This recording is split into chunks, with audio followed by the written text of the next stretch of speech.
word in your home.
Good morning and welcome to breakfast program Good Morning Abia on MCL TV. This is Remember where we simply get you educated on the happenings around the world as well as get you entertained at the same time. I am Cynthia Echeme, welcoming on board our Thursday edition of Good Morning Abia One Star Breakfast program. And usually what we do as soon as we leave here, we're going to be visiting the marble where we are going to get ourselves inspired for the day. Who knows what the words on marble are going to tell us this morning. I hope you're getting ready for words on marble right after now. But right after now, after words on marble, we're going to be getting you in the know. That's bringing the news to you, where we simply tell you the news happening around the world, beginning from our own state, Gatun State, Abia, and we spread out to other parts of the country as well as global news. After the news, we'll take a break and get back to conclude our news bulletin by taking a look at the papers, and I'm talking about our newspaper review. After the newspaper review, we bring you a documentary to keep you busy while we get ready for our discussion segment. This morning, we are going to be talking about INEC constitutional power to monitor and conduct elections in Nigeria. I hope you remember that there have been the changes in the timetable. At that point in time, we are not going to be doing that alone with the people, the guests right here in the studio, but we'll be anticipating you give us a call and tell us your own your view on the topic.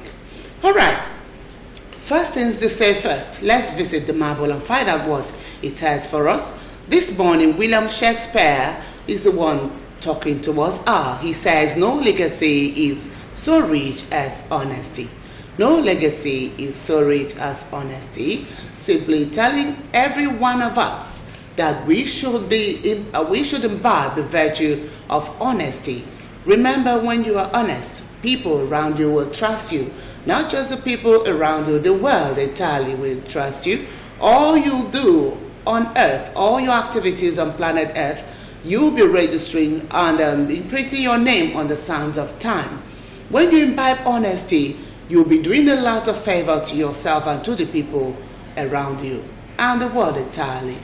People, with that, will begin to have confidence in all you do. When you tell somebody it is black, will believe it is black and turn out to see it is black, and not when you say it is black, it will be white. All right, that is that words of marvel this morning as true citizens of our own state. Remember, we are praying for the Abia of our dreams, and it's collectively will arrive at that. It is not going to happen overnight. It is not a magic. It is when you and I begin to do perform our civic responsibilities. And what are those civic responsibilities? By being honest with the payment of pay our taxes, and also do the needful. Pray for Abia everywhere, every day in your home, not just for your family. Remember, God's own state, Abia. Remember to bring in our leaders into your prayers and ask God to lead them wisely. All right, that's that from words and marble. Let's go straight to the news. Good Morning Abia segment of the news. The Senate has resolved to suspend the budgetary provisions of 444 parastatals which failed to comply with the constitutional requirements of auditing its accounts before the deadline of May 28 this year and have an arrears of 2 years and above. This is coming on the heels of disclosure that out of the 491 parastatals owned by the federal government, only 47 complied so far. Chairman of the Committee on Public Accounts, Matthew Urogido, stated this when it submitted its report on the status of compliance of parastatals' submission of audited accounts to the Office of the Auditor General of the Federation. By the report, the Auditor General of the Federation is vested with the powers to audit the public accounts of the Federation and all offices and courts by the provisions of Section 85 sub 2 of the Constitution. Also, the report clearly indicated that all the parastatals under the Federal Capital Territory FCT have not from inception submitted any audited accounts, as well as the federal-owned polytechnics. Majority of the lawmakers who spoke during the debate affirmed that failure to submit audited account reports by the agencies was criminal and constitutionally punishable. The Minister of Budget and National Planning, Senator Udoma, has stated that the federal government is seeking both local and foreign direct investment (FDI) to drive the economic recovery and growth plans (ERGP). Udoma noted the present administration is promoting investment and removing all the constraints hindering investments into the country. The minister said the federal government's target is to attract an investment commitment of $25 billion, an equivalent of 7.6 trillion naira, where he said a huge chunk would come from domestic investment over the next 3 years. He stated that over 100 private sector companies have indicated interest to drive the ERGP, maintaining that the sensitization forum is to get more interest to drive the federal government's economic growth plan agenda.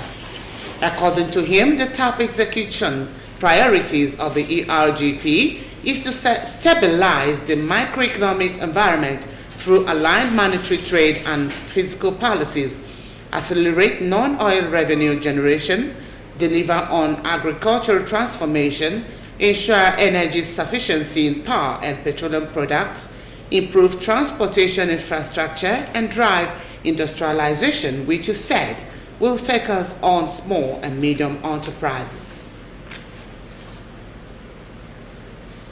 The nonchalant attitudes exhibited by members of the public towards government property have continued to elicit comments from well-meaning Albians.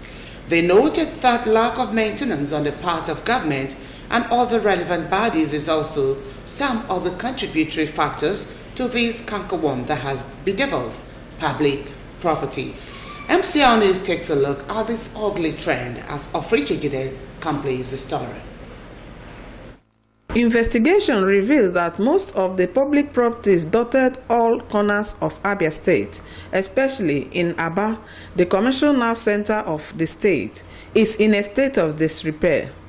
The worst affected are the infrastructural amenities provided to cater for the socio-economic needs of the residents, as most of them have suffered many years of neglect that result to collapse. Speaking on the ugly trend, respondents explained dismay over lack of interest exhibited towards the maintenance and safekeeping of public properties by members of the public and called for a change of attitude. The generation has been continuous. We saw that from the 70s, we had taps even in local villages, and people were going there to fetch water, very good water, and drink and use for other things. But today, even in the towns, in Abia here, you can hardly get to any section where you see a tap running, a public tap running. And that is part of the problem we are facing. From that 70s down to today, things have been continually degenerating without government paying good attention to how to settle these problems. It's a very big issue in the society presently now. that is affecting everybody, both the government and the governed.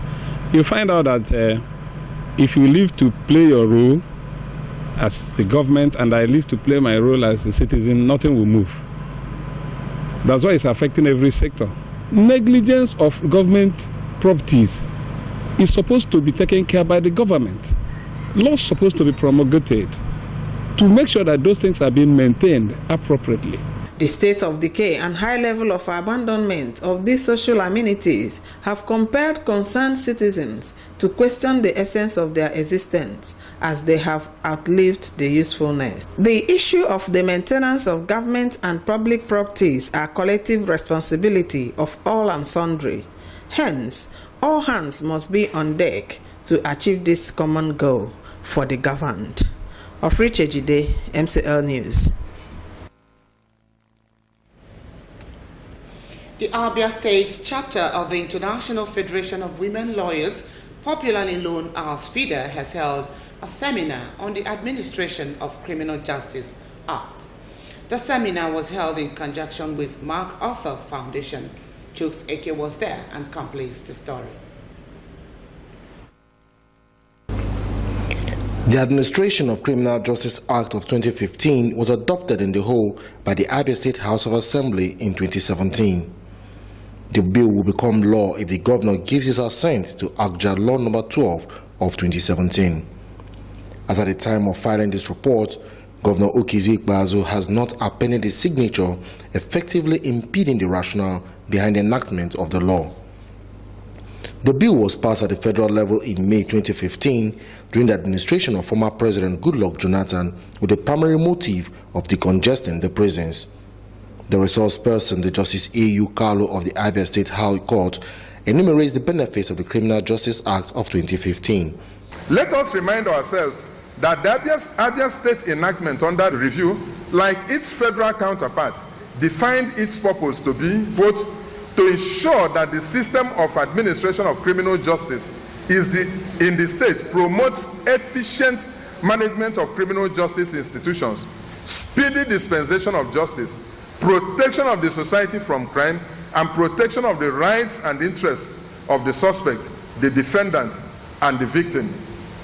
Reacting to questions, the representative of the Controller of Prisons, Felix Madomere, made some startling revelations about the state of prisons in the state. Madomere called for the provision of correctional and rehabilitation center to help ameliorate the situation in the prisons. One of the major problems of the prisons is congestion. And let us use Omaya prison that is very, very close to us. A prison that has a capacity of 500, but as of today has a lockup of 1,006. So it simply means that a room that is meant for about 30 is being occupied by approximately 60. And when I joined this job newly, number of convicts are usually more than awaiting trials. But out of this number you have in Umaya today, you may discover that convicts are about 51 of all that number, which means Umaya prison is an awaiting trial prison. The high point of the occasion was a question and answer session. Members of the bar and bench expressed their views on the benefits of ACJA and urged the Abia State government to, as a matter of urgency, sign the bill into law. We know that this law will go in a long way to help in prison discongestion. We will also urge the Abia State government to speedily pass the bill into law. The event attracted participants from various law enforcement agencies, prison officials, members of the bar, and the bench. Chooks Eke, MCL News. The President of the Arab Republic of Egypt, Abdel Fattah el-Sisi, has indicated his country's readiness to undertake its first African Peer Review Mechanism (APRM) process. This came about during a courtesy call by the APRM support mission led by the APR panel of eminent persons Vice Chairperson Professor Ibrahim Gambari to Fatah LCC at the State House. The Egyptian president was passionate in his expression that development of the African continent has to be underscored by good governance. He further emphasized that good governance is the cornerstone for development of the continent. He spoke of various initiatives within the different spheres of Egyptian public service to strengthen good governance and to build the capacity of public officials. Professor Gambari said Egypt's preparedness to open itself up to the peer review process is a significant step towards encouraging other countries in the North Africa region to follow suit in either acceding to the APRM or substituting themselves for the review process. Gambari further pledged that the APRM will provide the country with all the support it needs during the review process, especially given the fact that Egypt will be the first country to pilot the use of the electronic questionnaire in its APRM process. The support mission is expected to consult with various stakeholders, including the Egyptian Prime Minister as well as the government ministers, President of the National Governing Council, private sector actors, civil society structures, and further provide training to technical research institutions. Egypt acceded to the APRM in March 2004, while the support mission concluded on March 6, 2018.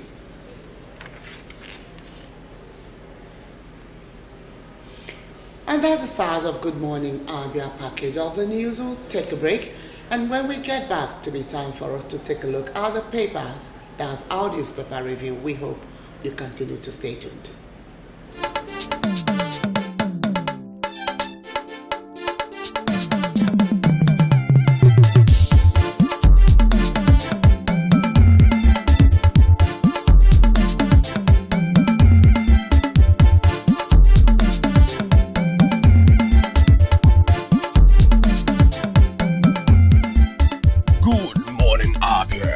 One-stop breakfast show on TV.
time to rebuild Abia. I urge you to set aside our differences so that together we can join hands and build the Abia of our dreams. Remember that my word is my bond.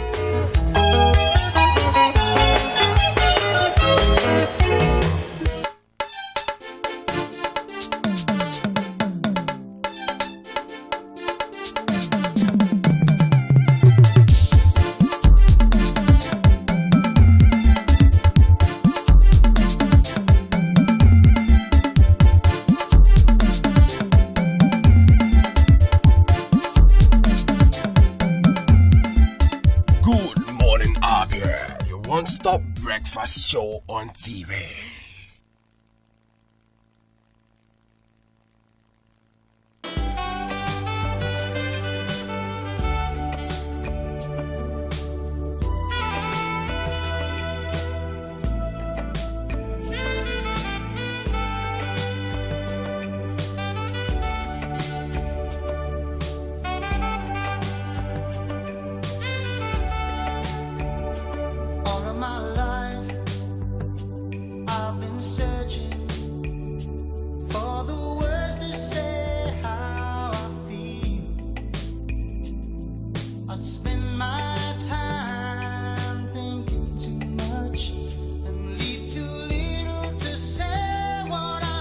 For inquiries and booking, contact Address Hotel and Suites at number 18 Upper Road, Obo Hill, Aba. Telephone 081 000 00895 or 081 000 00896. Address, the pride of hospitality and tourism. Have you heard of Prescal World and Heaven Options Limited? Prescal is a home of direct image right here in Abia. Why go to Lagos or Port Harcourt for your direct image jobs? Come to Prescal World and Heaven's Options located at number 145 Atikwe Road, Abia for perfect cover page, journals, magazines, brochures, and flyers.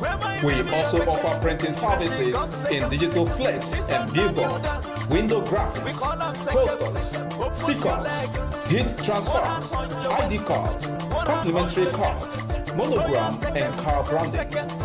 Heaven Options offer you entertainment services like event management, ambulance services with well-dignified undertakers. We can also boast of 3 months ordinary program in computer training, 6 months certificate in computer training, and 1 year advanced certificate in computer training. Why not visit Prescal and experience that quality jobs? For inquiries, call 080-33-22-6115, 070-40-24-7196, 070-84-69-8165.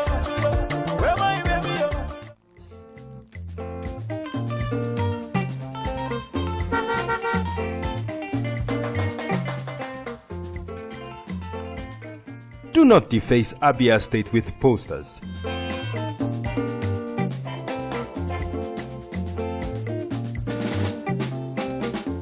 Do not defecate on our streets. Do not litter Abia State.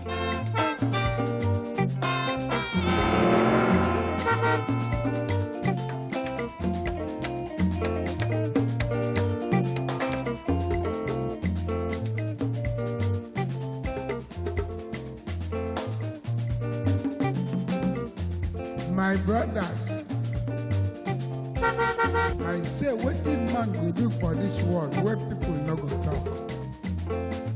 If you chop, Do not urinate in public places. you no chop, dem go talk. Wetin make we do for this world? I say make we dey do the things wey we carry for heart. Na so world want am. Abi no be so? Keep Abia State clean.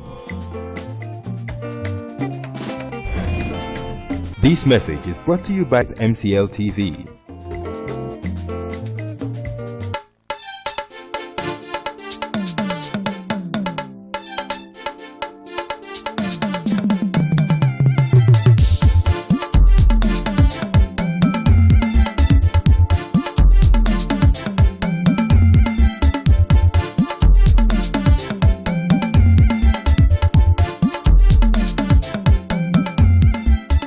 Good Morning Abia, your one-stop breakfast show on TV.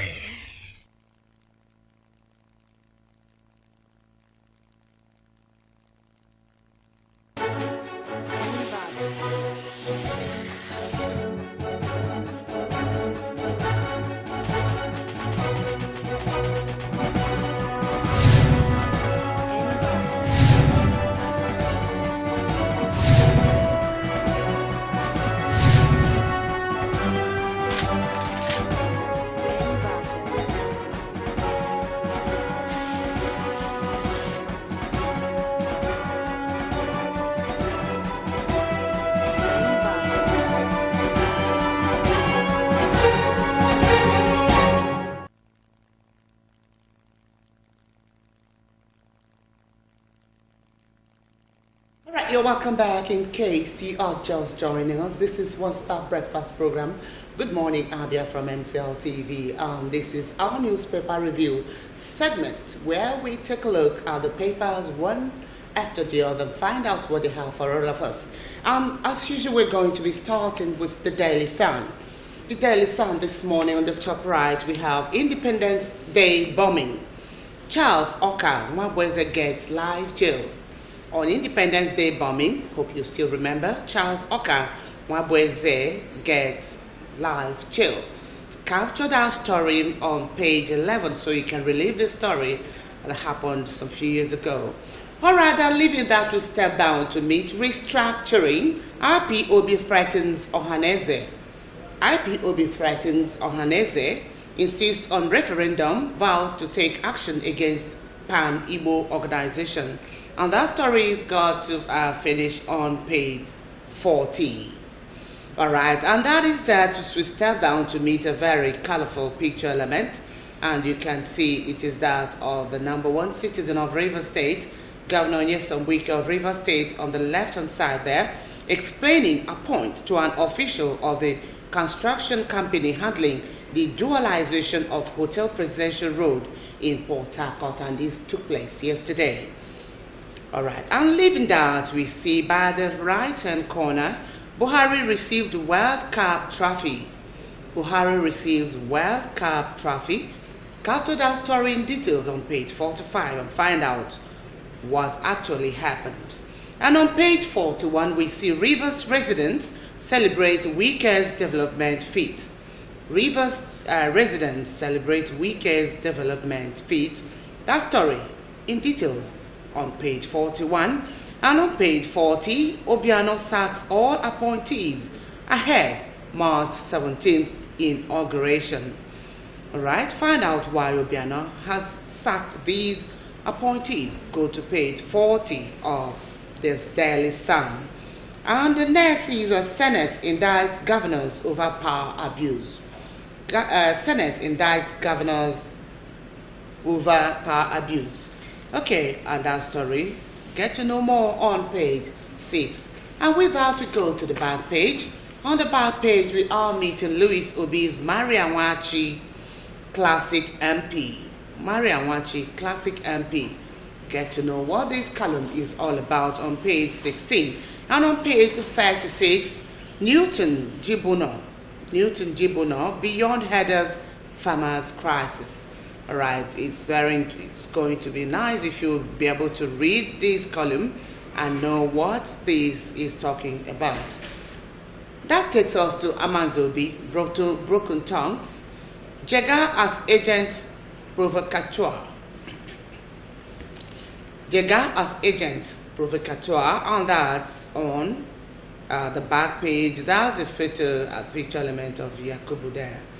All right, and I'll read out a little bit of this column. It says, this is where Jega's objection has landed INEC. He has provoked a rebellion in Yakubu. If the commission sticks to its guns, it then will seem that it is working at cross purposes with the National Assembly. All right, and I'll urge us all to read this column in details and find out what the whole riddle is all about. And leaving Broken Tongues, here comes Citizen Joe, the cartoon that says it in a very comic manner. The cartoon that says it all in a very comic manner says, Liberia needs good teachers from Nigeria. President Ware. We'll give them teachers from Kaduna. Remember why this allusion to Kaduna. All right, that is that for the Daily Sun. As we go to the next paper, which is The Nation, as we continue to pray for Nigeria. And The Nation here on the top left, why Catholic bishop is battling Okorocha. Why Catholic bishop is battling Okorocha. The banner there says pension, school funding, split friends. All right, and that story, reading details on page 42. And stepping away from there on the top right-hand corner, we have more interesting stories, beginning with that on page 8, which says, Obiano dismisses commissioners' aides. Obiano dismisses commissioners' aides. Remember, we read it from Daily Sun. Also, dismissal of the appointees. All right, that story, like we said earlier, is on page 8. And stepping down, we meet Michael Moses, 26 others for Poland, Serbia ties. That's for our sports lovers here. 47. And we leave out to meet IMF to Senate, confirmed CBN's MPC members. All right, Monetary Policy Committee members, that is that. IMF to Senate, confirmed CBN's Monetary Policy Committee members. All right, that story continues on page 6. And by the side there is a very interesting photo.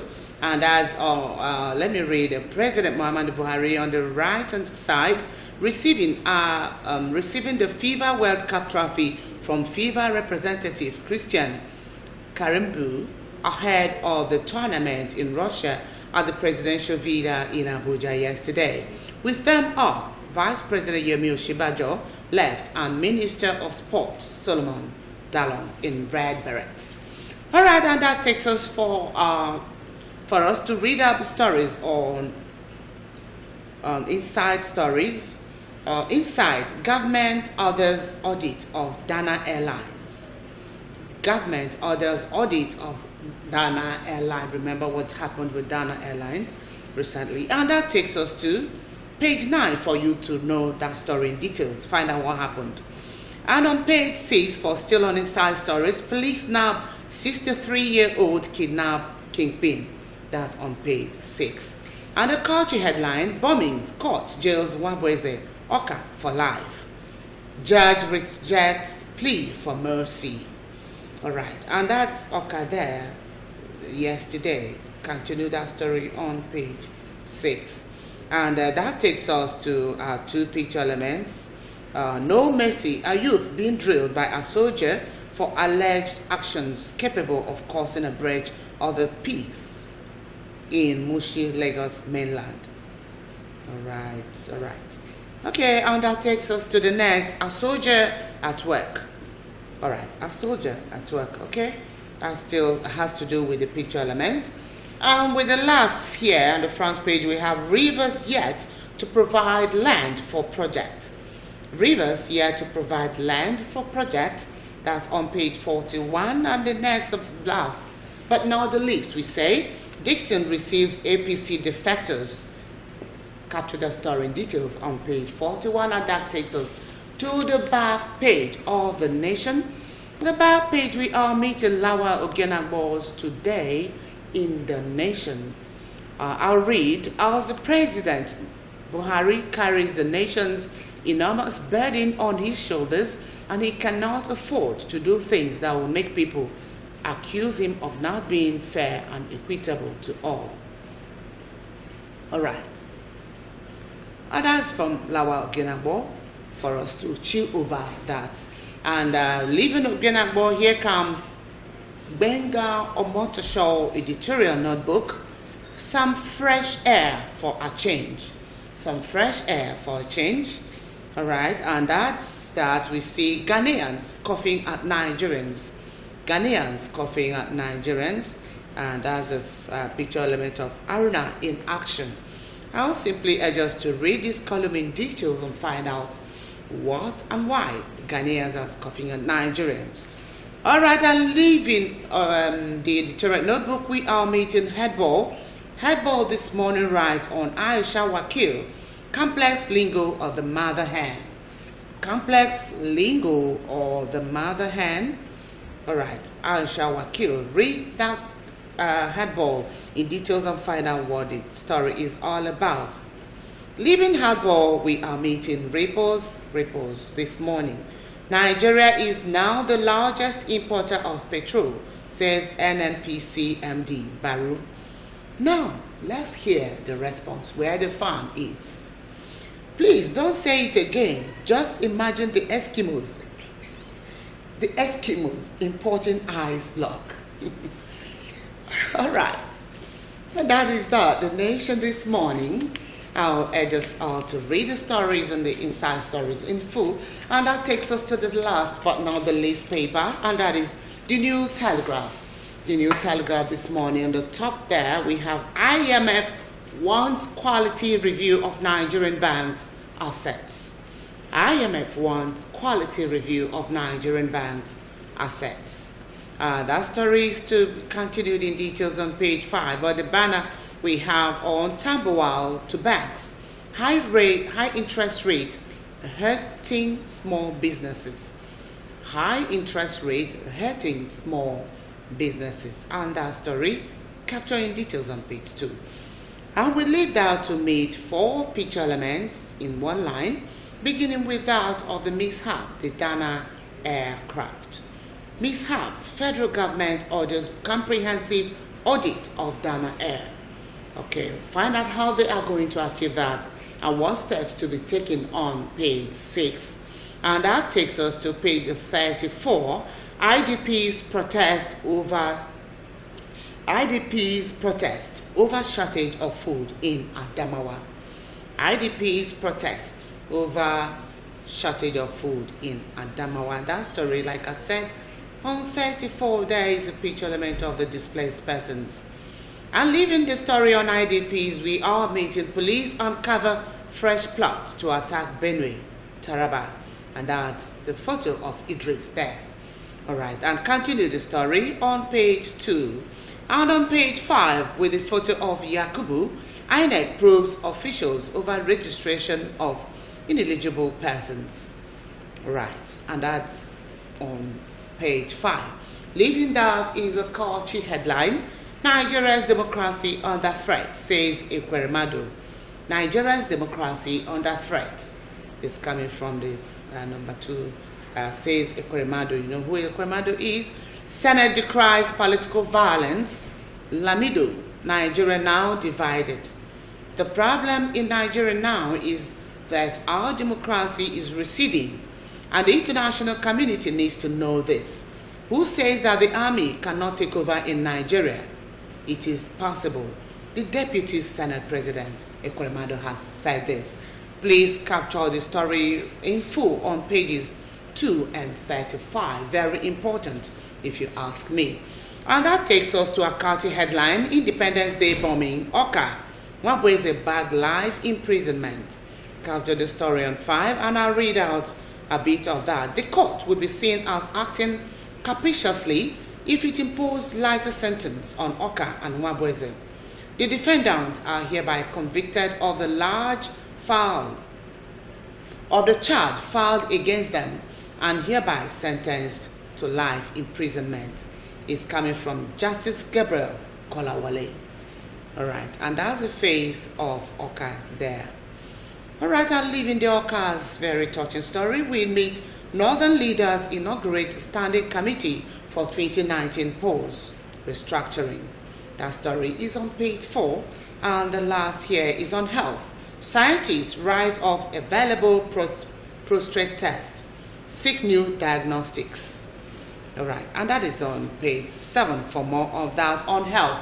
With that on health, we go to the back page to meet on Marble.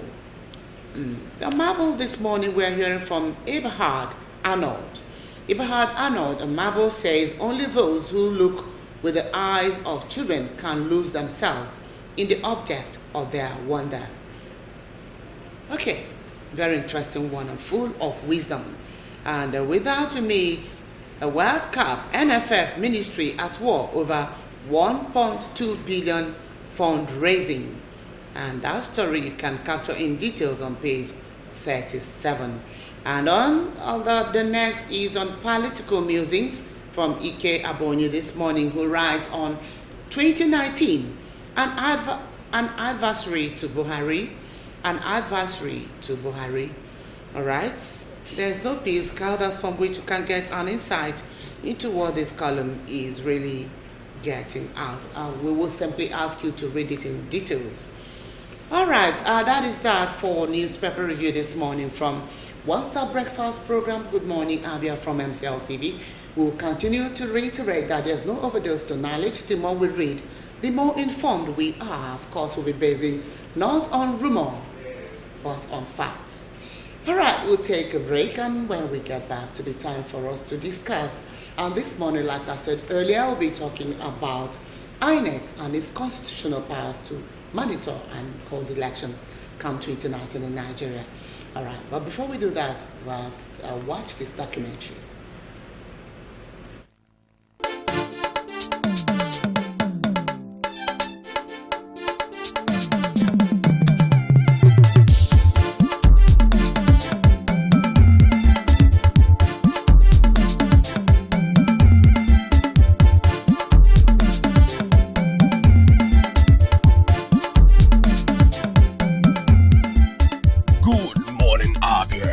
One-stop breakfast show on TV.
maa ngi tudd Ndeye Marème maa ngi juddu 93 maa ngi ñëw Maroc fin 2011 ñibbi si Sénégal fin 2012 man bi ma jógee Sénégal yàggul 5 mois la am dama ñëwoon fii doon létt dama ñëwoon fii doon liggéey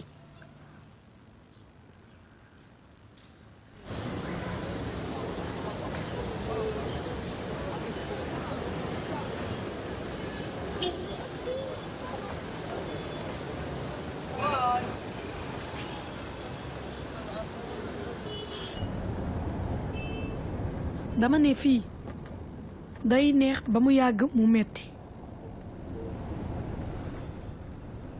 lu nekk daal lañ la ko fi def daal mais nga xam ni la indi rek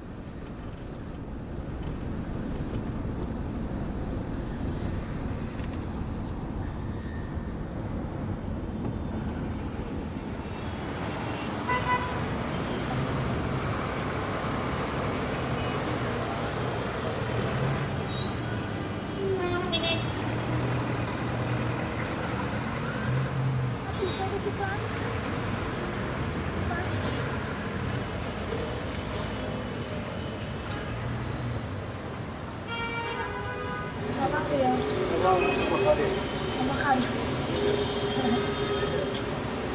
Saya kasih pelan, Papa. Rasa.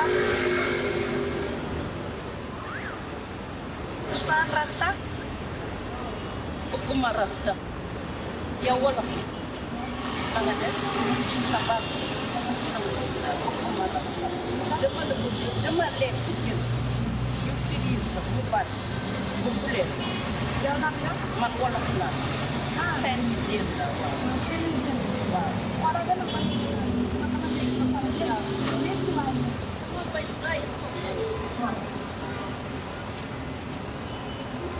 ci Asie bi la ñuy nekk 8 heures la ñuy xëy wàcc 9 heures ci guddi ci mbedd mi nag la ñuy nekk.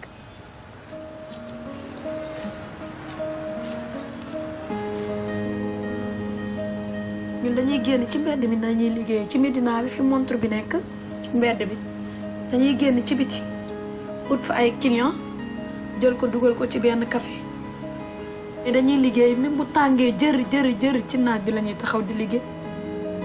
metti na moom torop metti na suñu liggéey bi dafa metti ku nekk ci oto sax gis ñu da nga ñuy yërëm.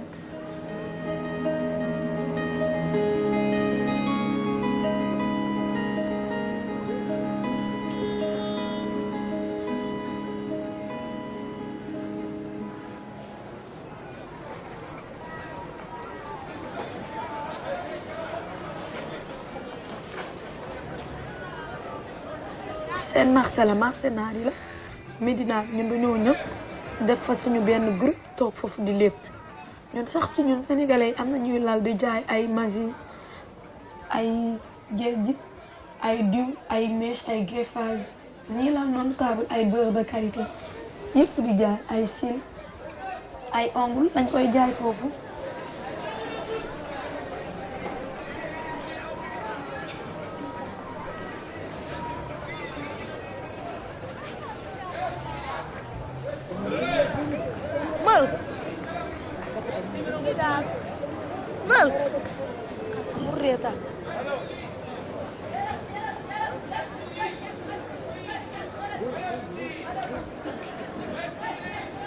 ñun ak naar yi ñun ñoo bokk marché bi naar yi dañuy jaay seeni côté ñun ñuy jaay suñu côté parents yi naar yi dañuy indil ay histoire di histoire ak ñun war a toog fii jugeel suñu kanam di puusante ak ñun place ñu bàyyi leen dem nga xam nañ ne ñun ñoo ñëw seen dëkk ñun ñoo ñëw seen marché dañuy oyofal daal pour mu yomb rek ci ñun pour ñu mën a liggéey gagné pour dem.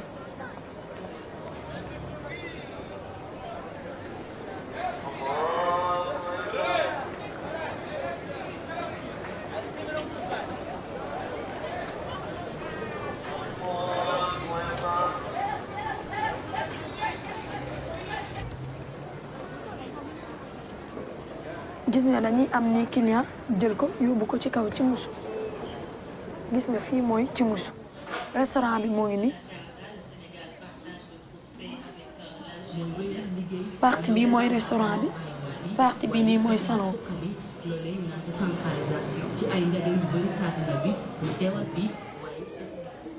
fii la ñuy nangoo ñëw dañ naan duñ nangoo leetoo ci biti bu bari. Il y a beaucoup de monde là-bas. C'est pourquoi moi je suis avec vous, il est aussi quoi.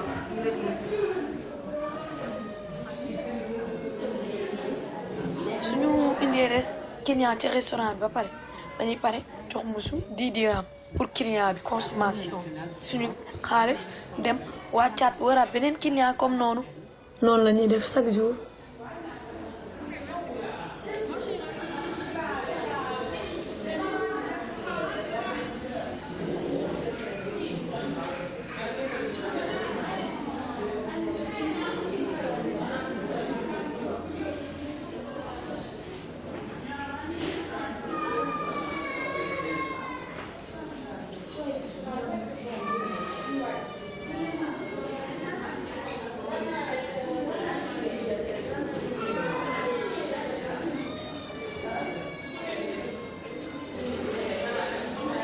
musu moom restaurant bi musu moo ngi nii suñu mbokk sénégalais bi moo ngi nii moo ñuy toggal ceeb di ñu jaay añ te pareen saay bu marché neexulee daf ñuy lebal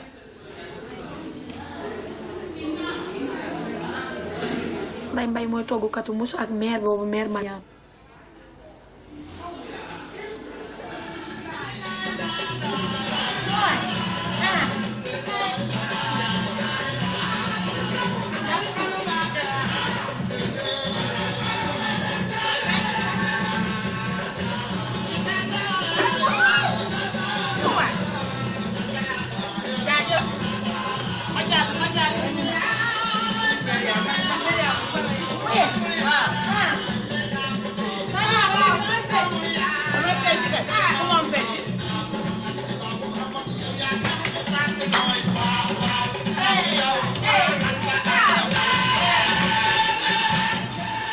Restaurant bi dafa neex moom restaurant ndax restaurant bi fa la ñuy daje ñun ñëpp ñun Sénégalais yëpp fa la ñuy daje.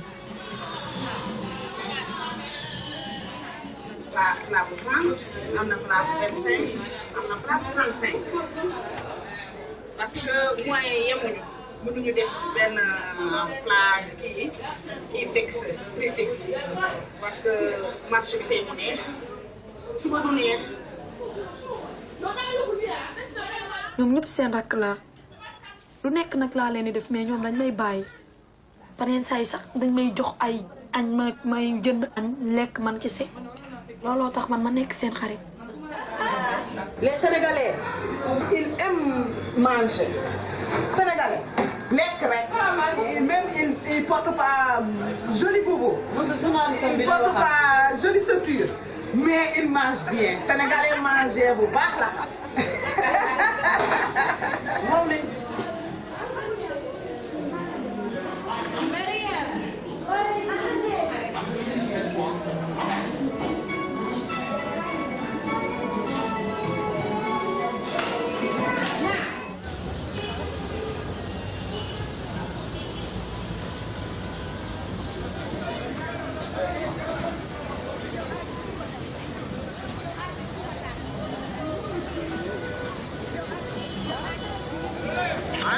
عزية كتسكت أنا شوية عزية بيضة ياك شوية الحمد لله عيد سيدنا محمد هذه مرة الحرام شومة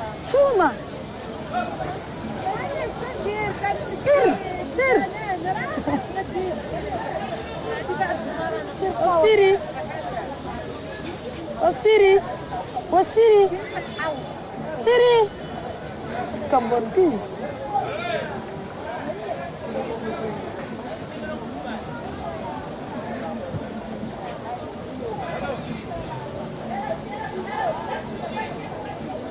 C'est mon numéro. Quand il vient, tu m'appelles.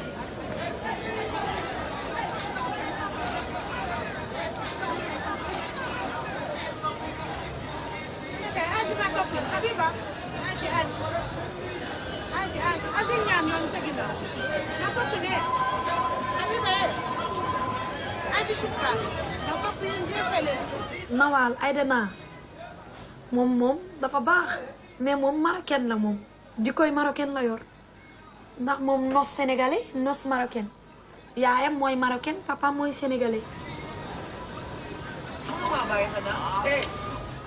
ndax xam nga Ayda dañ koy toon naan ko yow naar nga yow dangaa raciste yow naar nga mu naan ni moo man nag yéen ñoo bokk nawet baay kii na ko mesureel say pepp ceeb yow xoolal létt li ndaay ni mu bone yow de bu ma jógee pour pause rek parce que Allah ji fàllu daa ko ma pause yow bon yow pause maro yi ngay def friends kaay ma dessin nga xool wala li ma leen di falañ fangal yaa def salon yow la yaa judd sa yaak sa papa fayal la salon nis des fayal waxuma la loolu de man kay maa ñëpp lañ fay dama toog man ak yow yëpp lañu fayal kon yow moomu lañu fayal soo ko jàppee jàpp star soo ko bàyyi star a ngi def jàppal star a ngi def c'est ma sœur Mame Diarra. Mame Diarra fa baax boo amul client sax moom bu amee ay client dalay woo danaa la Ndeye Marème ñëwal ñu leet soo paree ñu séddoo waaw Mame Diarra moom noonu la mel.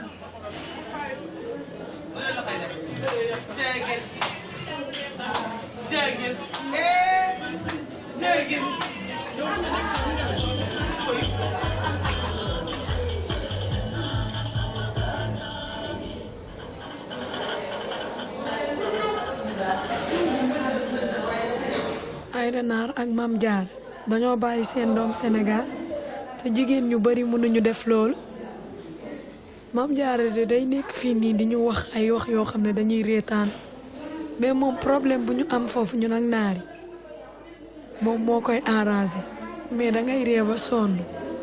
daaw bi de bu amee ba fekk ñëw bu amul ba fekk na du ma jaral biir. man loolu laa ko doog man loolu laa ko wax. waaw waaw loolu laa ko wax. bu ñaangee bu amee moyen ñëw bu amul moyen. doo ñëw du ma ko def. barki de ma mu may woo. nit kay boo koy bégal da koy bégal ci koo xam ne. waaw jar na il a bien lu tubaab il a bien travaillé ci sa français. yaa jàng laa jàng doom ñëw di jàng dafa koy rey sa yoon nekk sa yoon nekk yow sa yoon nekk fi ne ne daa wax yow ngay mel ni xemes yow xemes demal xemes yow xemes waa Siri bi yaa bu lakkalee Siri bi yaa Siri xam naa Siri xam naa Siri ñaa fi rek Siri salay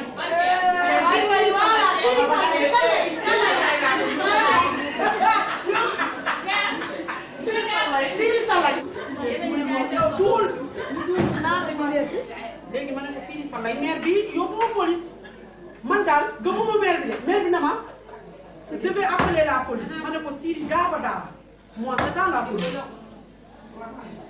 maire bi de police man daal maa toog rek ñu loo ko dama ñu traversé rek ñu war a takk tiit naa ma ne jom waaye jom ji ba tey jom jaa ma ne ko qu'est-ce que j'ai fait mu ne ma il y a problème avec la dame. toi tu as insulté la religion. mais yow yaa saaga religion bi non non dama ne ko Siri Salay moo ñu doon ma kenn sa moom mag la mère suuf ba nga maa yàqal kon su ma teg ay bis mère bi ne ko leen ci dafa seet ba moo ci wax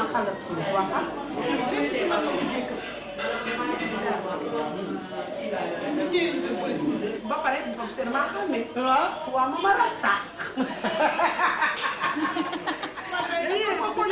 di ma jël si police ba sénégalais fees fa dell waaw léegi Siri Salay moo indi loolu lépp waaw léegi Siri Salay xam nga nu mu ko fajee waaw Siri Salay daa jékki-jékki rek daanu rek këgal la ci man dégg góoma de commissaire bi tiit waaw Mami Dior xam nga tamit du ko yàq ma ne ko wala Mami Dior ne ko wala laala aati commissaire si tu laisses pas elle va mourir parce que crise cardiaque comme ça waay sénégalais waay léegi ma gën a yokk rek gën a fural gémmiñ gi mu dégg nga ma de waaw noo ko doon furale policier bi tiit commissaire bi tiit na ma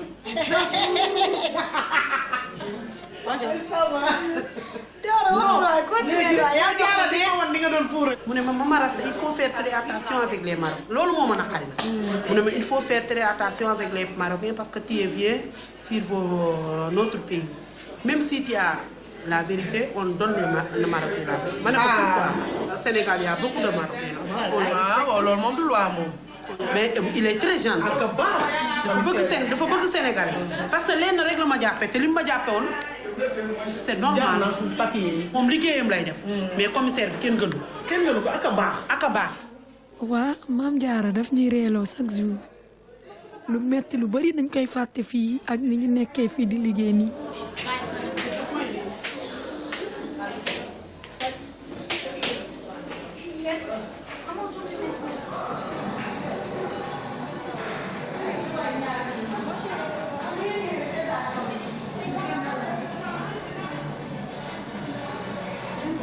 da ngay ut am sa xaalis ut sa appartement nga jël ko ba pare ngeen signé contrat ba pare mi ne la yéen ñaata la ngeen ko fu ñu nekk nii de man dong la wala maag suma jëkkër la ak suma rak nga jël sa néeg appartement nga nekk fa jékki-jékki sa mbokk bett la woo la ñoo fekk la fii nga dem jëlee ko indi ko naar bu ñuy fekk fa kenn kooku wala ñaar min la bëri ngeen fi da ngeen yàq suma kër gi kenn nga ma waxoon ñaar nga ma waxoon fexe ba ne la tey nga génn jox ma suma caabi parce que boobu tam amuñu séjour waaw boobu amuñu woon séjour danaa la dama lay yóbbu police te boo demoon police yow doo wax soo ne salaamaaleykum ñu la oyete papier soo ne amaguma ñu la ràpp tëj yow dootoo wax borom kër gi jël këram joxaat ko këram jëlaat caution loolu moo fi am. bu dee jànk sax dañuy yàq jaram naan dafa indi ay góoram lu ne. voilà dañ lay sosal. ak di xool ban ñaata nombre ngeen te nit fu mu nekk mbokkam fekk ko fa. waaw ñun loolu lañ xam. nit mbokkam rek waaw rawatina sénégalais. Sénégalais ñun loolu lañ xam de am na naar yu baax ñu xam àdduna ñu jullite xam nga naar moom jullit gi ñuy wax ci ñoom bu ko amee koo xam ne moom mat na ko ba xam ko rek day bëgg nit.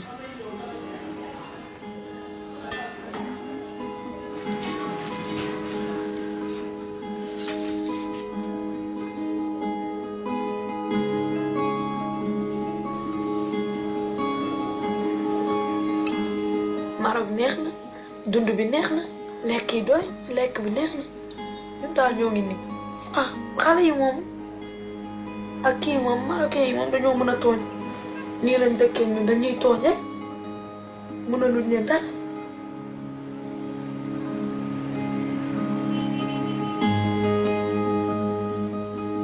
marocain yi ñoom pour ñoom duñu ay marocain pour ñoom ay européen lañu ndaxte ñoom bu ñu toog dañaa xoolal africain yi ñoo ngi nele Asia yi ay africain lañ dañoo ñuul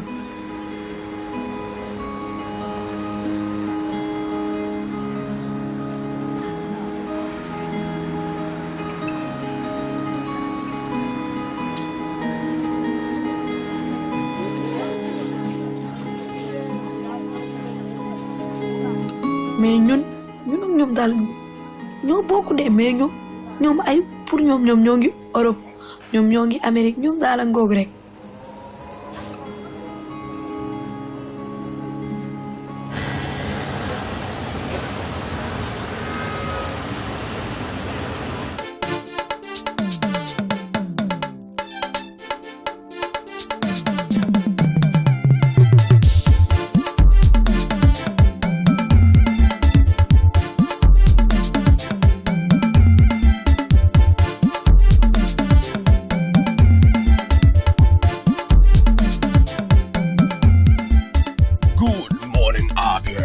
One-stop breakfast show on TV.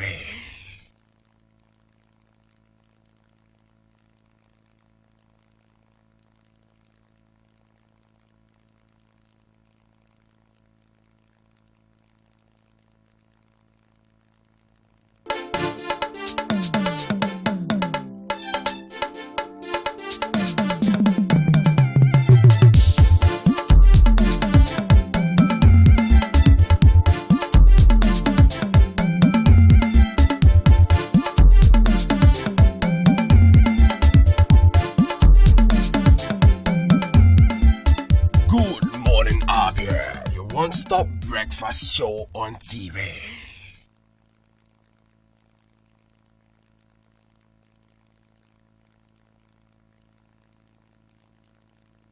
You're welcome back to still one-stop breakfast program. Good morning, Abia from MCL TV, and this is our discussion segment where we are going to be looking at the issues that concern us all as true citizens of Nigeria, and that is why we're going to be talking about INEC, the constitutional power.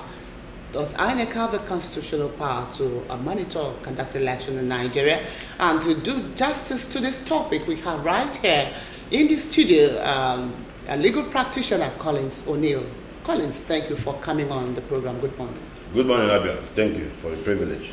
All right. He's followed by my standard right, by my standard left, legal practitioner also in the person of Barrister Moses Obunda, who is our PDP organizing secretary for Abia State. So you're welcome once again. Thank you. Good morning, Abia. All right. While we await the arrival of the fourth person, let's proceed. Remember, like we said earlier, it has a lot to do with the democracy of this country and the stability of Nigeria. Since the return to democracy and the democratic rule in 1999, the Independent National Electoral Commission, INEC, has always conducted the general elections on a two-tier and three-tier basis, even though the National Assembly attempted in the past to use the Electoral Act to alter the sequence of elections fixed by the INEC. It did not succeed. In spite of the ongoing controversy surrounding the sequence of elections, our recent experience as a nation has shown that there is nothing sacrosanct about that. But there will be more to this topic than just what I've read out, only if you're going to be staying tuned. All right, and that brings us to the first question. We just, in some time past, few weeks past, we observed INEC the INEC chairman coming out to give us a new timetable for the election.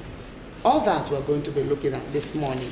Collins O'Neill, what is wrong with this whole thing? What is wrong with the timetable? What is wrong with the sequence and all that? Well, just given the provisions of the law, I do not see anything wrong with INEC setting up the timetable for the general elections, because the provisions of the law are so clear about these things, you know.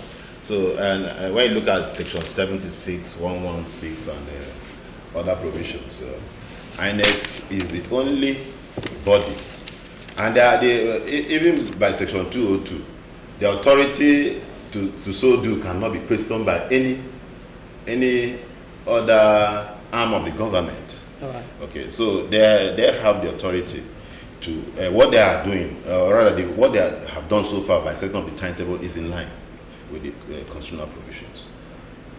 Okay, it's in line with the constitution. Yeah. All right, thank you very much. And with decided authorities. With decided authorities. I'll still come back to you. But let's simply tell Abia out there that we've just been joined by the third guest in the person of Chief Judu Dachara, who is associate to the Governor on Trade and Investment. Sir, thank you for coming. Good morning. Morning, Cynthia. Good morning, Abia. Welcome. All right. Barrister Moses, I want you to come in. You heard what Collins said. I want you to come in. Yes, certainly it is the duty of INEC to set up timetables, to run, manage the elections. But my worry is setting up the sequence, the order of election.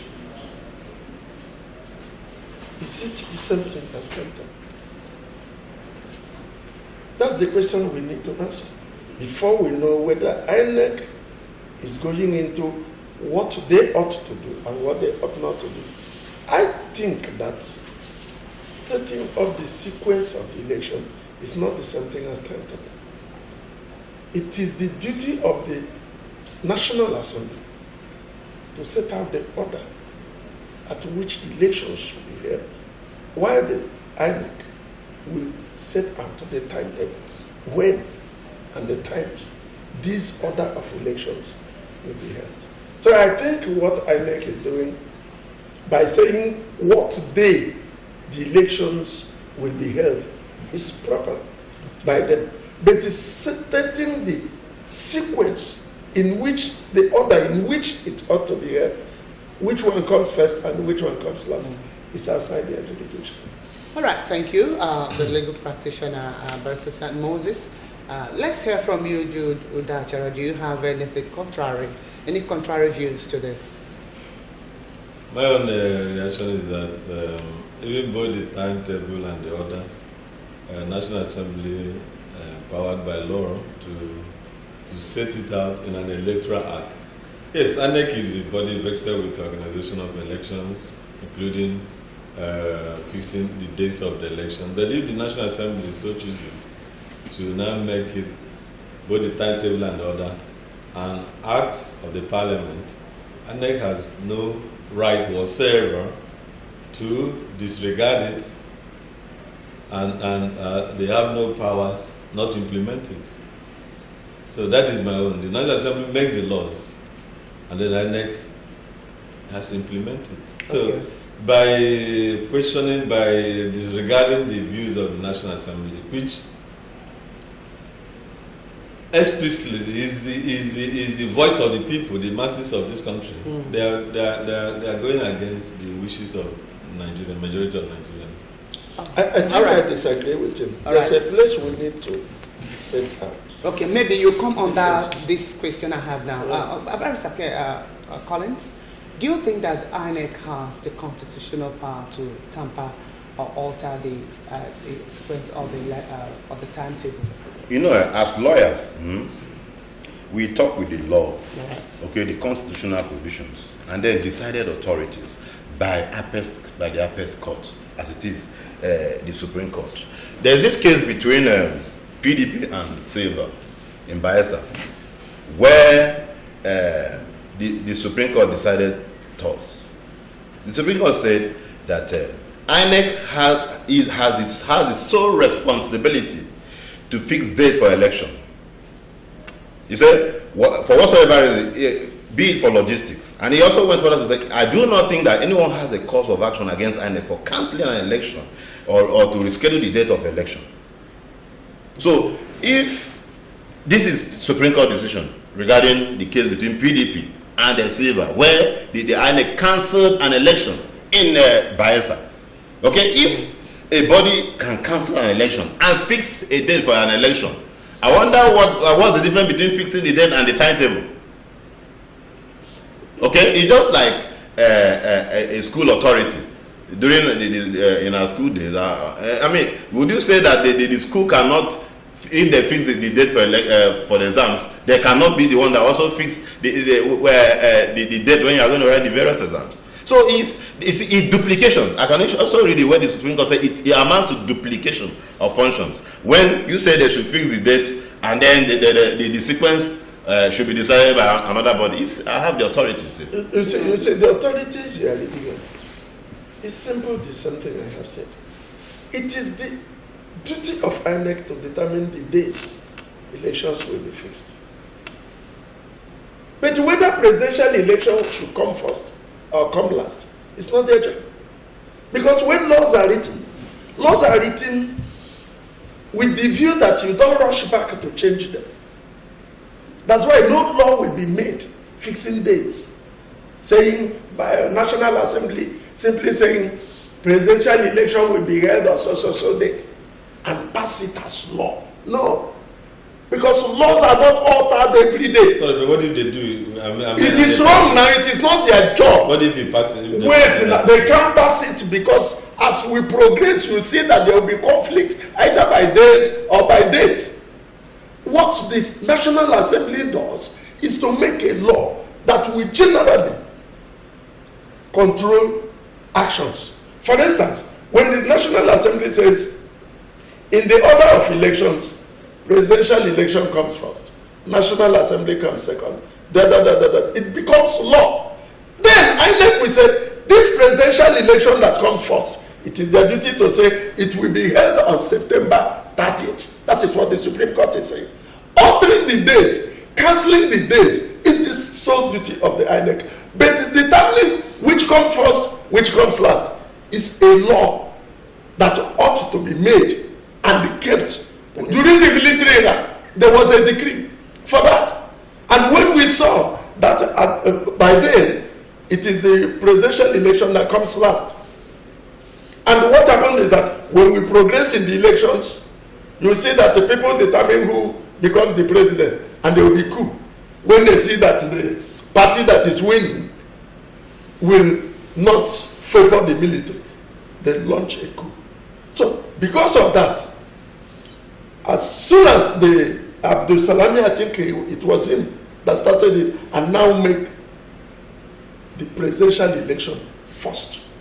At the time the law was passed, the decree was made. It was not INEC that did it. It was a law. And that law has to be followed. Until now, they want to change the order. What INEC has, what National Assembly has done is to fix the order of the election and not the timetable. Okay, Chief Udachara, coming I just want to ask the lawyers a question. American elections, I know that since I've been born, it's been held on a particular day. Is it the American electoral body that fixed that date, or the enabling law passed by their Congress that fixed that date? I just want to know. And then, if INEC goes by the law, who makes the law that guides INEC activities and actions?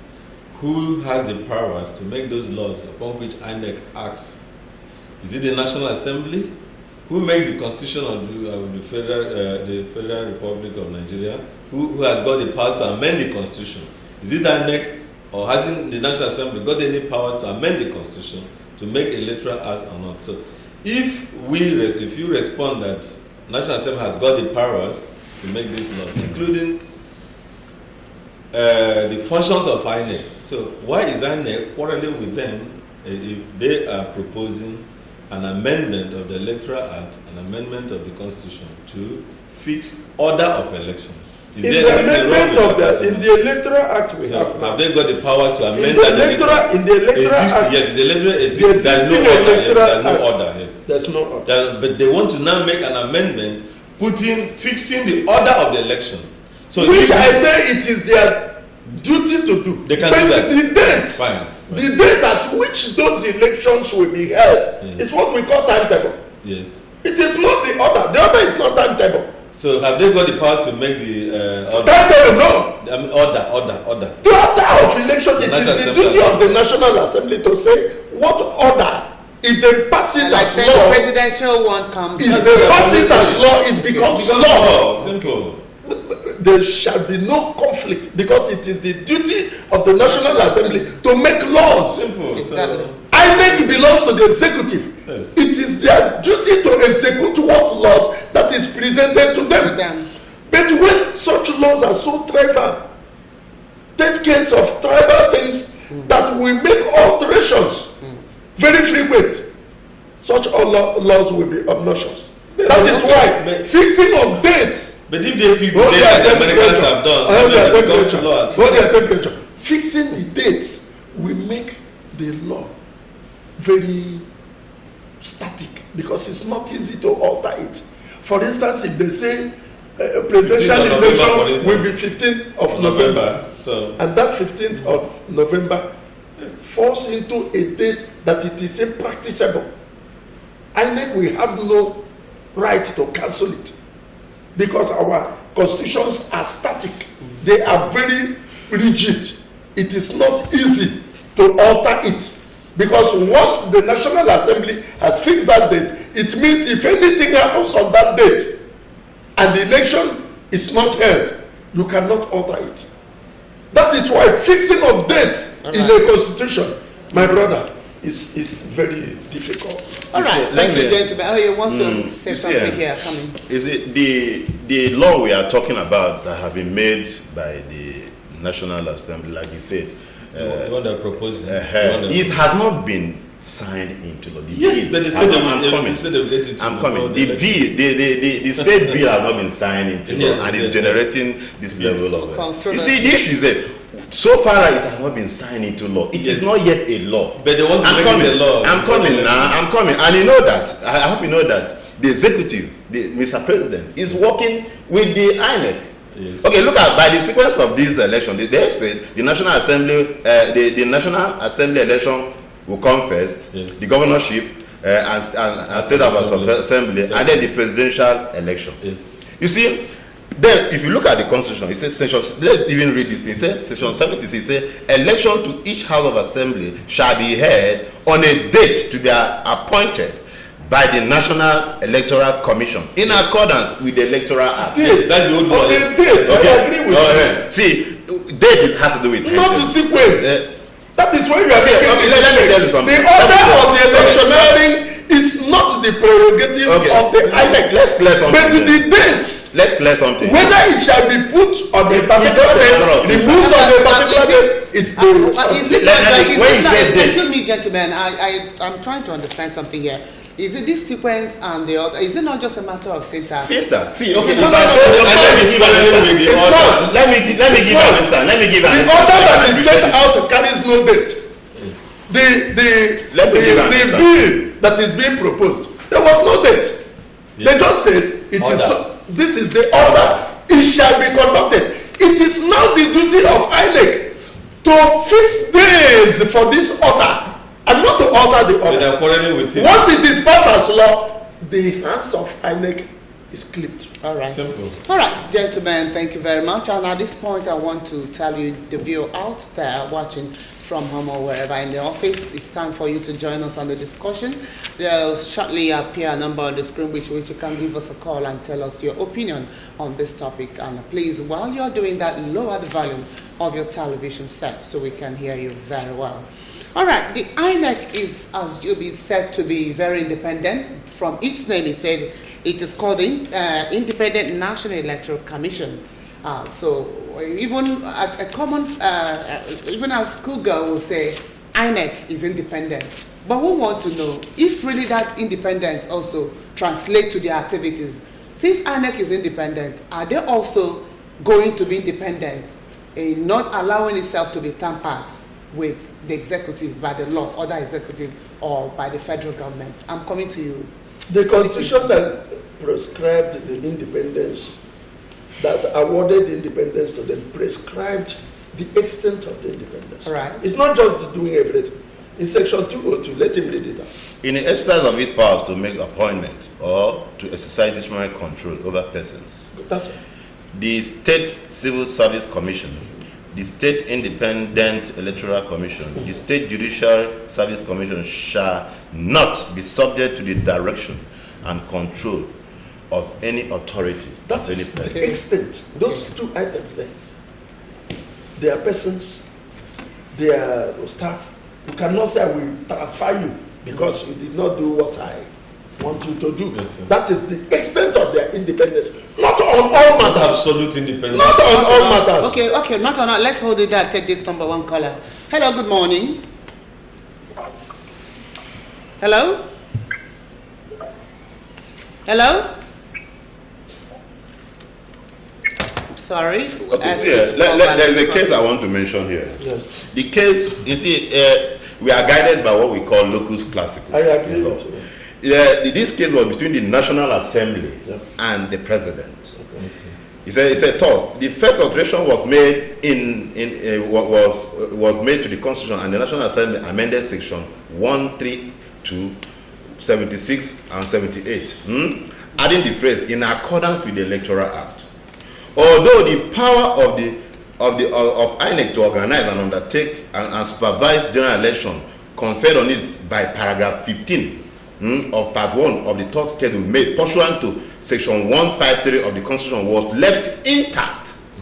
The National Assembly members erroneously believed that they had conferred on themselves the power to fix date for a general election in Nigeria. Hence, in 2018 electoral bill, the National Assembly is alleged to have tampered with the discretion of INEC to fix date for election for date of election of 2019 general election. So he said, look at what the Supreme Court said. He said, apart from the illegality of subjecting this provision of Constitution to Electoral Act, the alteration of the Constitution did not confer on the National Assembly the power to fix date for holding general election in Nigeria. To that extent, the National Assembly cannot use the Electoral Act to usurp the powers exclusively conferred on INEC to appoint date for holding a general election in the country. Indeed, the Supreme Court had caused, after the first 2010 alteration of the Constitution to confer discretionary powers. The National Assembly. The problem we are having, you have failed to distinguish between fixing of dates and I said, let me explain that.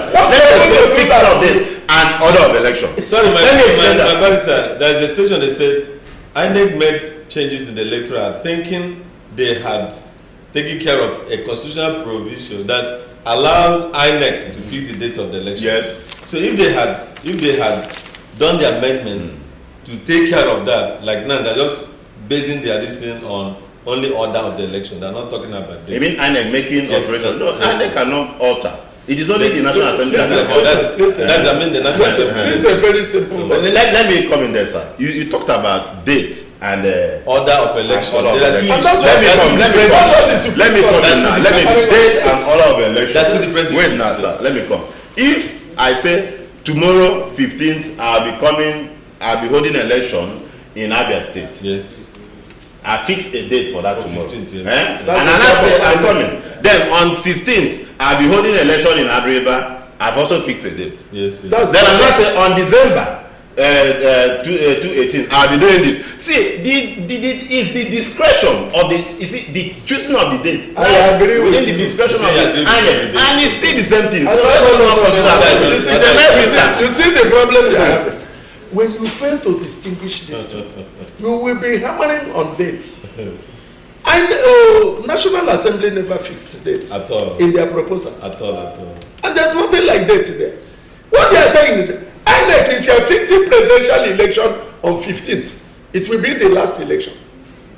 You must have conducted Yes. The other election. Yes. If But you're the thinking government has the power to say, since that proposed bill, that is the job, and they have not even vetoed you are it. saying proposed bill. All right. Why we are calling it proposed bill? It's all right, gentlemen. Equity says that which ought to be done must have been regarded as being done. We are arguing as if this bill has been assented to.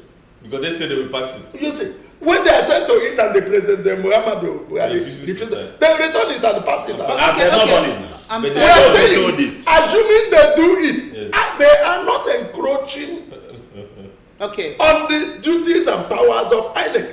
The duties and powers of INEC is limited to the extent when the orders have been set, your job now is to fix the date when these orders will be done. All right, thank you. Thank you, Barrister Sam. Very polar. Now that you've now stepped on that particular idea, that line, is that if they pass it to the president and the president assents or refuses to assent to it, that they will override the veto of the president. I'm coming to you, Chief Charles Judo Jatara. Please, what if they finally take it to the president and the president refuses to endorse it and they override the veto of the president? What do you think will happen? It becomes a law. Once it's a law, it's a law. But this is what Nigerians want. What National Assembly is trying to do is the mind of the wishes of Nigerians. For me, because you don't put the presidential. We've seen it happen here. You do the presidential election first, then there's a bandwagon effect. It's like everybody now tries to now vote the party, the president who has emerged victorious. But Jonathan tried, he didn't favor him. That's it. So we are the Nigerians are now saying, listen, let's move in ascending order. So we start with, in fact, the military, who even engineered Second Republic. They tried from local council elections first. From the local councils. In fact, selection of parties that participated in the presidential election, governorship election, were based on your performance at the local councils. So the local council elections, the House of Assembly, governorship, then presidential, that's a better ordering. So what National Assembly is doing is setting the right order of these elections. INEC is just telling Nigerians that they are working for the presidency, for the executive, for the federal executive arm of government. That's what they are trying to, that's the image they are cutting across Nigerians. And it's not good. So on that order, let the parties test them, let them test their popularity at the grassroots levels. And then we now move down to Abuja, So it's a better ordering, and Nigerians are with National Assembly in this matter. All right, okay, thank you very much. So, and they should stop intimidating the National Assembly and Nigerians by so doing, they're intimidating Nigerians.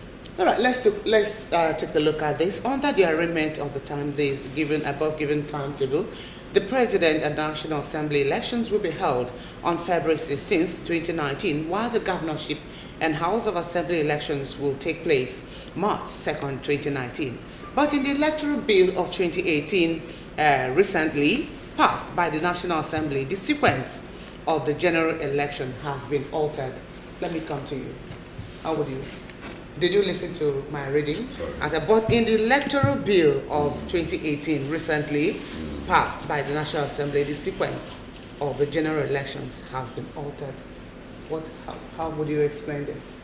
Well, I think it's one of the things. It says the sequence. Yeah, the sequence has actually been altered. Yeah, and that is where the problem is. The INEC, that alteration made, like I keep saying, is yet to be assented to or vetoed.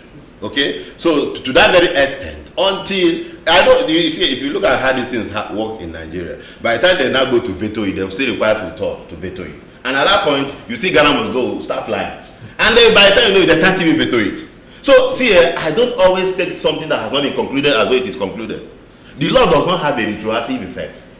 The law is not meant to arrest something that is not yet in existence. So, but that's okay. So, see, I can't say assuming until it is done. But we know that things in Nigeria told similar lines. So that is why it's always good to assume it's been vetoed. It's been accepted. INEC for today has no other law they work with other than the Electoral Act. Whatever is happening at the National Assembly,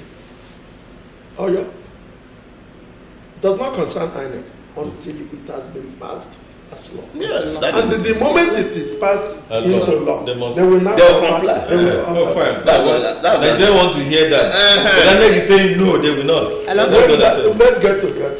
Before they say no, they are trusting on the executive. When we get to that, so they are trusting on the executive. The executive will lobby it well, and then they won't get it. That will bring anarchy. All right, let's take this caller. Hello? Okay.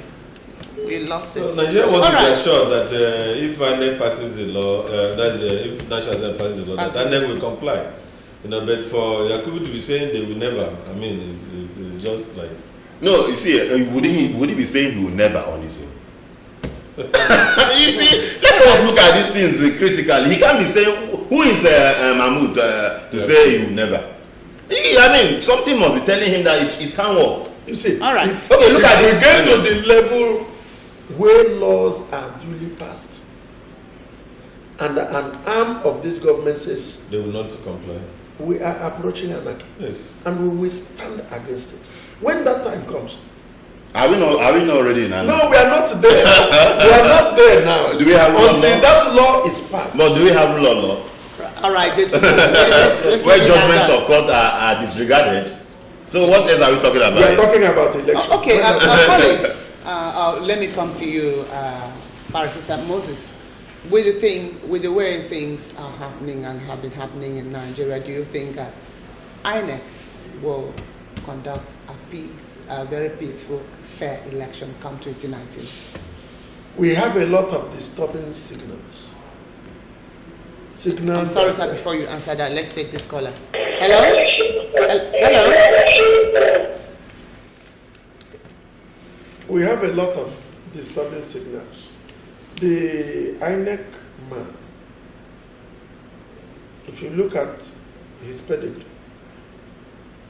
where he was coming from, and look at what he is doing now, you see that he appears to be a man with a mission. He has been accused severally of allowing underage and it was even shown to be registered, and he has not refuted it. He has not said anything to the contrary. And we know that by the time Jega was the INEC chairman, Jega tried so much to conceal whom he was. He tried so much to conceal it, that when Boko Haram took 2/3 of the northern populated areas, certain 3 states, we witnessed heavy votes from those areas. More votes than we had in Abia. That was peaceful. Okay, I'm sorry, sir. Let me go to you here and take this call. Hello, good morning. Hello? Hello, good morning. Thank you for calling. It appears we are having very bad network this morning. The signal is please, we sincerely do apologize. Continue to try. You'll surely get us. That same signal is here now, and we are seeing it. It's unfortunate that we don't know where it is coming from, because we have how many parties in Nigeria now? 64. About that. All of them appear to be comfortable with the number, because nobody is talking about it. And there is 3 more. It's good. So if we sit quiet the way we are and watch the INEC chairman perfect what he's saying, because for him to say, I will never, even if that's playing the script, I will never, means that he appears to be like the bird dancing on the road. Sorry, sir, let's take this When call. the drama Hello, good morning. Good morning. Please, before you begin to call us, do well to lower the volume of your television set or move away totally from that area, so we'll not have any disruption be able to pick and get your call clearly? Our fear is that we have a lot of lawlessness going on. The Boko Haram menace, which is persisting and continuously. The herdsmen menace, that the federal government has no answer. And you know that the government that is ruling now, they have their treasure in cows. Than humans. In fact, they value, if you touch a cow in the north, in the Fulani enclave, touch a cow, they will slaughter you and your family because of one cow. And this is persisting. It's spreading down south. And the government has not done anything about it. So, if we virtually run into an INEC that will not obey the laws of this country, except the citizens pick up resistance, we will have anarchy. We will have a lawless situation. We will have an arm of government that will be very blunt against obedience to the laws of this country. And it will be unfortunate. All right, and it will be unfortunate. Judo, that do you think along the same line? We're talking about INEC being able to conduct a free and fair election come 2019. Do you think with what we are seeing, they'll be able to deliver? At the Yakub Ahmed, someone, Mahmoud Yakub, with his tenure in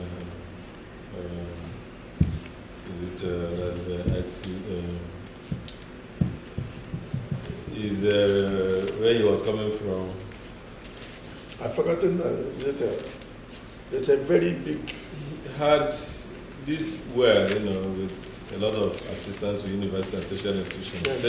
Debt fund. And he really helped universities go on internet, that is information technology. He did help them develop, their ICT centers. And I was very hopeful he was going to bring that to bear in INEC and assist Nigeria, the electoral body, go full automation, fully automate the electoral process. I think the National Assembly has even empowered him to do that, to go all out and ensure the whole electoral process is fully automated like it's done in advanced countries. I'm still praying that he goes to achieve that.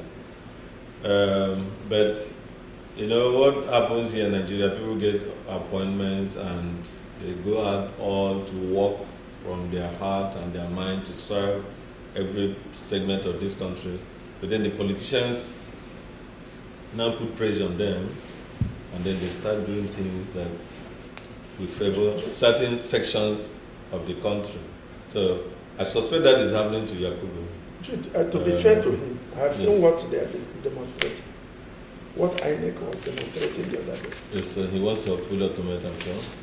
If you look at it, my brother, we are very close to having full automation and fair election. That is why they are registering even the underaged. You see?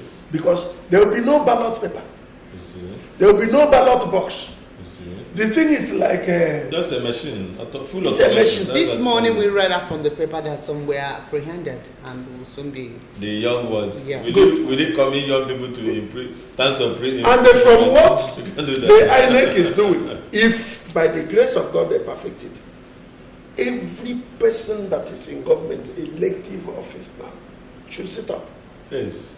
The era of carrying ballot boxes. So I kept telling people that this man will automate our electoral. What I saw that was being demonstrated, ICT my brother, is just a button.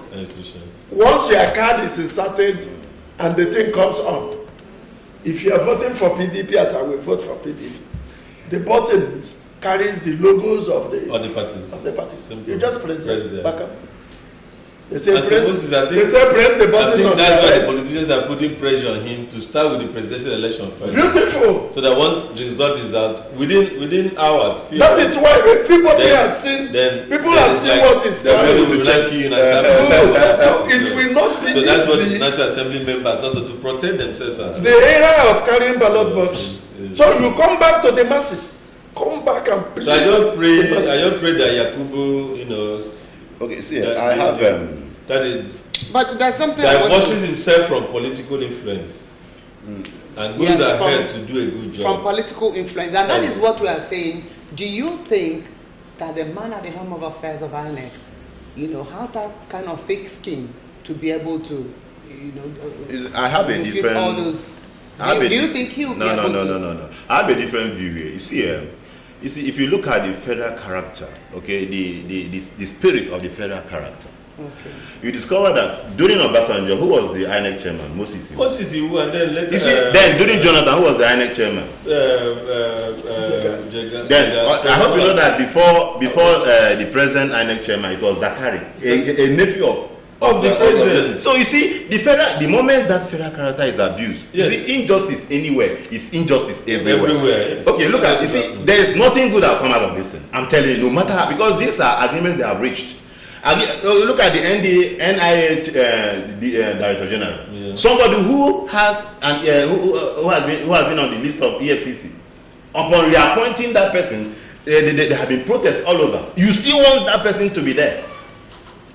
So see, these things. I want to get the case of Magu, where the SS said this man is a criminal. So you can't get anything from good from this thing. Let's be I like to be very, very blunt. You see, the moment they appointed someone from his side, you can't get it. I was expecting a Yoruba man to be appointed as somebody from either south or southwest to be appointed as an next chairman. That is the law. Okay, look at the security apparatus. There was a time it was. Unfortunately, Nigerians didn't. Nobody protested. Why would you talk? See, if you look at the security apparatus, there was a time it was even on net that they have security meetings in Hausa language. Yeah, in this current administration, that security meetings were being held in Hausa language. Because if you look at the whole security chief, even civil defense. So, I mean, when we are talking about, let's not pretend about this thing. Nothing good is going to come out of this thing. No, He's just there to consolidate what Jega started. And, I mean, we are not going to have anything fair and free here at all. All right. We're not going to. Let's be. God will make them change their mind. Forget about God. See, if you go to most churches, they will tell you go and pick up your this. You see, like you are talking about automating this thing. Yeah. Who are they automating it for the underage? They have already gotten. So if they are automating it, so it's still underage, and there will be more in number.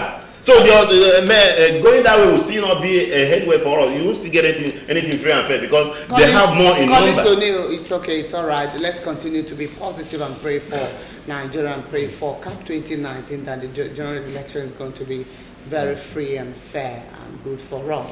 All right, on that note, that is much we can take on Good Morning Abia One Sub Breakfast program on our discussion segment, where we've been looking at the INEC constitutional powers to monitor and handle election come 2019, and we hope you've been able to enjoy it. We do sincerely apologize for you out there, a good number of you that have been trying to get us on the line, but for the bad network. All right, tomorrow promises to be more interesting on this platform. From me, Cynthia Jeme, please, I do ask you to hang on for sports from Jonah Oji. Thank you.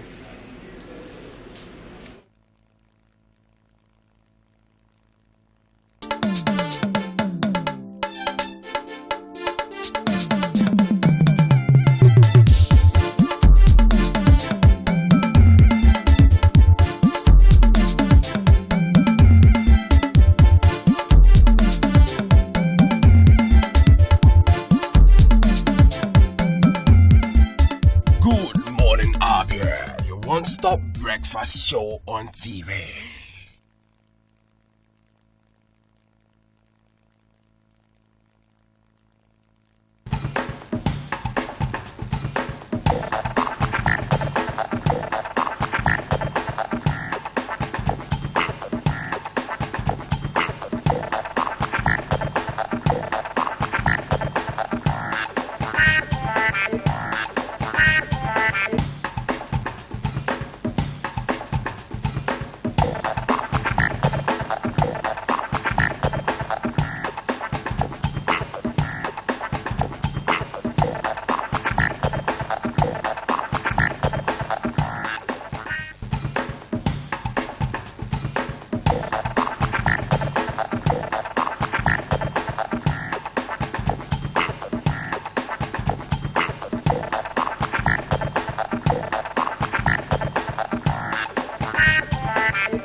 Right, good morning and welcome to the sports segment of our program. My name is Jonah OJ. We shall be taking a look at various things happening in the world of sports. But right now we want to start from Nigeria, where the president of the country yesterday received the trophy, World Cup trophy, by officials of FIFA, and he was a happy man as he received those trophies. President Muhammadu Buhari on Wednesday received the FIFA World Cup trophy to be competed for by qualified nations in Russia 2018. The cup, presently on tour of some countries of the world, was presented to him as a ceremony inside the banquet hall of the presidential Villa Abuja. Also in attendance were members of Africa's first bobsled team, made up of Siun Adigun, Ngozi Onwumere, and Akoma Omeoga.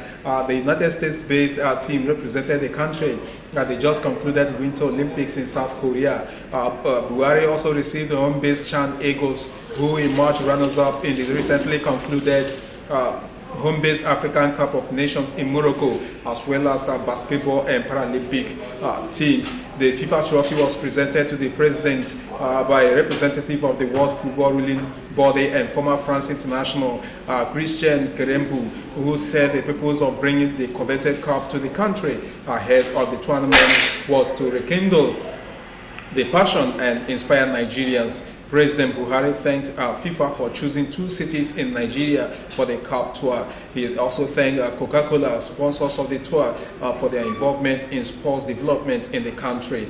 He advised the Super Eagles to be confident and bring the cup back to the country. So we say it's a good thing that World Cup is coming to Nigeria. Nigeria has not lifted the trophy before, so we have not witnessed the trophy live. That's the original of the World Cup trophy. But good thing it came yesterday, not by Nigeria winning the trophy, but owing to the decision of the FIFA to take the trophy to all the participating countries, so that they will have a glimpse of what the trophy looks like. All right, we go over to an issue that has to do with the Confederations Cup. We want to tell you that Enyimba of Abia yesterday won their first leg match in a CAF Confederations Cup first round fixture by beating Enegi FC of Republic of Benin. 2 goals very early in the game gave the former African champions a valuable result, which will serve them in good stead in the second match on March 18. The Abia side, who drew by in the preliminary round owing to their record on the continent, to the lead through an own goal by Aim Santo after 3 minutes. Austin Oladapo utilized Sunday Dimba 6 minutes later to extend their lead and cruise to an important win ahead of the second leg game in Calabar. So we say congratulations to Enyimba, who won away. And another game, Etihad defeated Akwa United by 1 goal to 0. All right, in the CAF Champions League, that Mountain of Fire Ministries FC participated yesterday. That Ikorodu-based club, that is Mountain of Fire Ministries FC, the Prayer Warriors, defeated MC Oja by 2 goals to 1. So we say congratulations to our representatives who have been doing well in the CAF Confederations Cup and of course CAF Champions League. We are proud of you, and may you go ahead to make sure that you continue with such feat which you recorded yesterday in the African continent. That's in the competition here in Africa. All right, we go over to an issue that has to do with athletics, where George Okon, that is rearing towards giving Nigeria what they want, but that will be the coastal Gold Coast tournament, that is where Nigeria is about to participate with 51.40 seconds in the women's 400 meters. Patience Okon George is the second best athlete in the world behind Botswana's Amantu Monsho, and the Nigerian champion is hoping to erase the time and set a new record at the 2018 Commonwealth Games in Gold Coast, Australia. George, who sealed her place in the 37-man Nigeria contingent to the Games next month with 51.90 94 seconds in the final of the women's 400 meters at the Nigeria Golden League held at the University of Port Harcourt, believes she can rival the Botswanan and make sure that she brings back the laurels back to the country. The 26-year-old is indeed eyeing an individual medal in Australia. She said, "I know I had won a medal at the games, but that was in the team event. But this time around, I am hopeful that I can win an individual medal in the 400 meters, and I am indeed working toward achieving this next month," she really stated. So we trust Okon George in what she can do, and we are hoping that she will be able to bring back some laurels back to the country. All right, let us go over to the UEFA Champions League. Yesterday really took place between different clubs. Yesterday they slug it out with each other to make sure that they progress to the next round of the UEFA Champions League. It was a bad day, just a bad day for Tottenham Hotspur as they lost. They lost 2-1 to Juventus. Juventus produced a fine comeback to beat Tottenham Hotspur 2-1 at Wembley Stadium and qualify on a 4-3 aggregate. Both teams, that is Juventus has progressed to the next round of the UEFA Champions League. And in another game, Manchester City also lost to Basel, but still qualified for the last 8 of the Champions League. Pep Guardiola's men won the first leg in Switzerland 4-0 and took the lead at the Etihad thanks to Gabriel Jesus' goal there. But however, Basel struck back through Mohamed Elianousi and Michael Lang to win the reverse fixture. All right, this is how it happened in the UEFA Champions League. And for those who have actually progressed to the next round of the competition so far, we say congratulations. All right, this is how far we can go on this segment. I hand you over to Cynthia Chini. All right. Thank you, Jonaji, for taking us indeed into the very entertaining world of sports, where you can agree with me that indeed there are no dull moments, but entertainment and fun.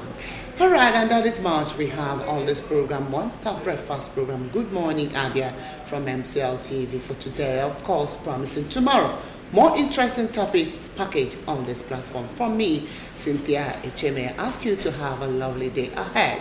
But up next is the Igbo program on Asalachi Umabia. Bye-bye.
MCL, the word in your home.